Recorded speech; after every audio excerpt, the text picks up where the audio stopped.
tunauza sera, wakileta propaganda tunawapatia agenda. Si ndio? Mnataka propaganda ama agenda?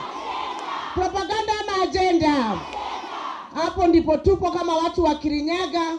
Najua kuna wale wanashangaa kwa sababu unajua ukikuwa teknokrasia, tulikuwa mlengo wa teknokrasia. Na tulikuwa tunaongea tu CFSP, CIDP, lakini sasa tumeingia katika siasa. Si ndio? Na hii ground tunashikilia 100%. Tumesema tunapeleka kura zote UDA na president wetu William Samoei Ruto mpaka State House. Hao wengine mumeniambia tuambie Ruto aweke wapi? Aweke wapi? Aweke tata wetu Wilbaro.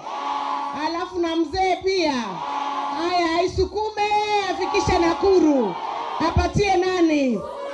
Apatie Susan. Alafu Susan aisukume mpaka Eldoret. Apatie nani? Murkomen. Tulikuwa tumeambiwa ate nyinyi mmehamia kwa kitendawili. Hata watu wakishowa hapo ama hata wamoe hapo ama hata wa Central hapo ama hata wadia mjama bado mko UDA kwa William Samoei Ruto. Na hapa mtaondoka hapo mpaka tumekishwa tumeingia wapi?